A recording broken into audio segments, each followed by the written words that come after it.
Great stuff. Thanks for that, John. Well, let me kick off the first little section here because we're going to go over to Diane for a more in-depth section as we go forward. But we kind of picked the topics a few weeks in advance, as you know, and we picked sort of dinosaurs for this week.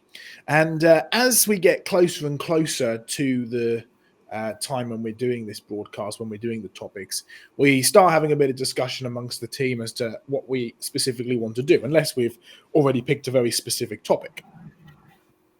And something which has cropped up more regularly in the last few months than really ever before is this concept of feathered dinosaurs. Now, we've dealt with feathered dinosaurs many times before in creation research, particularly on the Q&A site, as well as on the fact file. So you can find both of those if you go to creationresearch.net, click on Q&A or click on fact file, and there's a whole host of resources out there on feathered dinosaurs and the like. However, the thing that's always been consistent about them is that they've almost always been reports on or questions based on secular academic sources. There's a number of scientists out there that purport that dinosaurs evolved into birds, which is not a new idea in the slightest, and these are supposedly backed up by feathered dinosaurs. Now, feathered dinosaurs have an interesting history. If you look back through time, just 3 years after Charles Darwin published On the Origin of Species, they found a certain bird from the Solnhofen in Germany. It became known as Archaeopteryx. Interesting bird, and you'll find that it was certainly agreed upon being a bird by people like Sir Richard Owen, but Darwin's bulldog, who was Thomas Huxley, he ended up arguing that perhaps it was a transitional form between a dinosaur and modern-day birds. And then he wrote a book all about how dinosaurs evolved into birds. And he wrote a book showing comparisons between reptiles like the dinosaurs and birds. In fact, this was only 9 years after Charles Darwin had published On the Origin of Species, so it took off pretty quickly. And in there, he took examples of small dinosaurs and their skeletons and drew feathers on them. Now, there was no evidence for feathers on these dinosaurs at this point, but it just shows you how old an idea this is and how it really was sprung out of this idea of evolution, the idea that dinosaurs evolved into birds. And Thomas Huxley basically fabricated feathers on dinosaurs in the drawings in order to show how they could be similar and therefore in this ancestral line. Now, bring you up to the present day, and I've got two commons, which I'm sure I've mentioned before, but John was telling you about this Velociraptor cast he's getting. Well, I actually know the guy who made the cast, and I spoke to him because he's got another cast which is covered in feathers. It's a skeleton, brilliantly cast, but it's got feathers on it. And I said to him, is this based off of a real cast? Because I didn't think there were any velociraptors with feathers. And he said, oh no, we couldn't find a velociraptor with feathers to cast, but so many people were requesting feathered velociraptors, we just had to carve the feathers right in there. And then you get this wonderful cast. Now, what's the difference between that and what Thomas Huxley was doing when he was fabricating feathers? The answer is not a lot. Both of them are fabricated. Both of them don't really have any evidence. And both of them were what people kind of wanted to hear. It became very popular. It was a great idea, this whole evolution side of stuff. Now, if you go onto the fact file and if you go onto the Q&A site, you'll see questions about feathered dinosaurs there. And Diane is going to be dealing with the topic of feathered dinosaurs in a little bit more in depth in just a moment. But more recently, what we've found is there is a new group, as John mentioned, a group which we haven't really dealt with much before, particularly when it comes to things like feathered dinosaurs, because most of these discussions that we've had over the years have come from secular academic sources. But this is coming from a group of, well, they're calling themselves new creationists, and they seem to be fairly focused on a number of interesting ideas. Some of them promote that there are multiple species of human. Well, we dealt with that a couple of weeks back. Some promote that whales evolved from land creatures or changed very, very quickly from land creatures, which had legs, into ones that didn't have legs. And this happened within just a couple of thousand years of the flood. Some people then promote that God used natural processes to create, but he supernaturally sped the processes up into just 6 days. Lots of interesting ideas that we can spend a lot of time talking about. But one thing that seems to be coming up over and over again is this topic of feathered dinosaurs. Now, there are varying ideas amongst the new creationists as to what these feathered dinosaurs consist of, or how far they really go when it comes to feathered dinosaurs. Some of them say that dinosaurs did have feathers. Others want to reclassify certain dinosaurs as birds. It's rather interesting when you delve down into it. And we're putting together a sort of an in-depth response, which will be published at some point in a little while. I'm drafting it up now. We're going to have Diane talking about feathers and all sorts of stuff.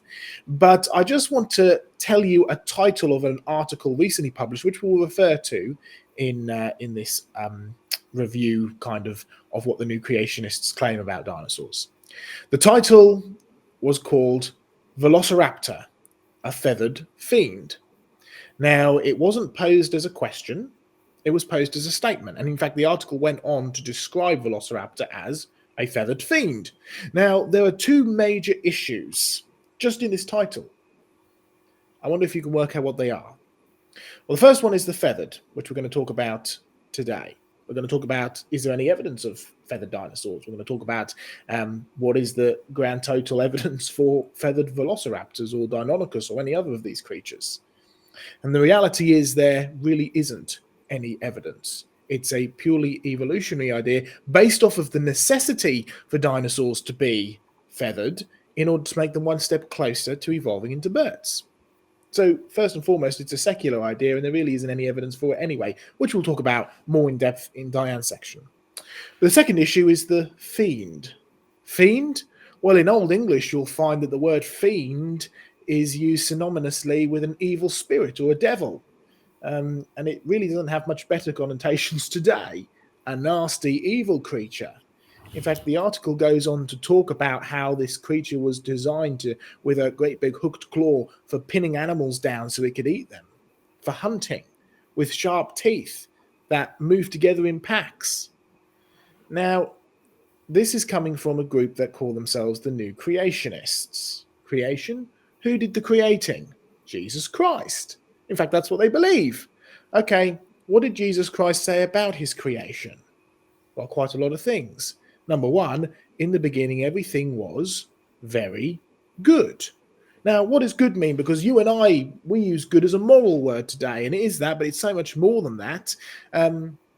Good meant that in the beginning, animals didn't eat meat. They didn't eat anything other than plants, because in Genesis 1, chapter 30, it's all that God gave the animals permission to eat was plants. In fact, it wasn't until after the flood that the first permission is given by God for anything, including humans, to eat meat. Okay, that doesn't sound very fiendish to me, a plant-eating velociraptor. But you see, this is one of the biggest issues. We've talked lots and lots of times of this whole good to bad to worse. And I know we've done a couple of programs on creation conversations about it. This biblical concept that in the beginning everything was very good. The climate was good. The world was good. Creatures and humans only ate plants. And because of man's sin, the world had changed from good to bad. Then comes the Noah's flood, the judgment, and the world had changed from good to bad to worse. But it's a downhill kind of decline, a downhill spiral. Not what evolution teaches, which is an uphill climb, right? An uphill spiral, but a downhill one. It's actually the opposite of evolution. You see, the reality of it is, whatever you want to believe about feathered dinosaurs, the one thing you can be certain about is in the beginning, everything was very good. So they were not designed to hunt. They were not designed to eat meat. There's the age-old question, right, in paleontology, was T-Rex a scavenger or was he a hunter? It's an interesting debate. But you have to realize the reality is he wasn't created to be either. He was created to be very good. He was created to eat plants. So we need to be very wary about anybody who comes and claims that there's a new idea about creation or a new idea about scripture. If it's going to be new, it's probably going to be you should be very careful about it at best, or it'll be heretical at worst, right? So first and foremost, we should be careful. We need discernment. That's a very important thing. Secondly, we also need to do what the Bible tells us to do. In fact, we reminded the homeschoolers today about it, which is what it says in 1 Thessalonians 5:21, to test all things and only hold on to what is good. So when we are confronted with claims like this, we need to test all things. We need to start asking questions about it. What really is the evidence for it? Well, before I hand over to any other comments from John and to Diane as well, to talk a little bit more about the science and the background to these feathered dinosaurs, I just want to share a personal experience with you because a number of years back I was in a lecture by a guy who was then completing his doctorate, a fantastic guy, still in touch with him today, does some great research, really interesting research as well. But he was giving his presentation on British dinosaurs, and he's done some great work on British dinosaurs. And I noticed that most of his dinosaurs, including the large theropod dinosaurs, the T-Rex type dinosaurs, right, were covered in feathers. And I said to him in the question and answer time, excuse me, I noticed that you'd covered all of your graphics of dinosaurs with feathers. As far as I'm aware, there aren't any reports of large theropod dinosaurs with feathers. I was just wondering why you had covered yours in them. And he said, oh, that's a good question. He said, we assume that these large theropod dinosaurs had feathers because we know that the dinosaurs evolved into birds. Now, he's a great guy. He's a brilliant scientist. But the reality is, what has happened is, as it says in Romans, the God of the world has blinded them to the truth and they've been handed over to foolishness. They're not stupid people, but they're foolish. And so you end up building an assumption upon an assumption. There is no evidence that dinosaurs evolved into birds. There's plenty to the contrary. And yet, because of that assumption, which is taken as fact, you've built an assumption upon that. Well, at the end of the day, it's false science. And that's what Paul, the Apostle Paul, warned Timothy against. In the book of Timothy, it says, beware of false science. It will lead you astray. And it really is true.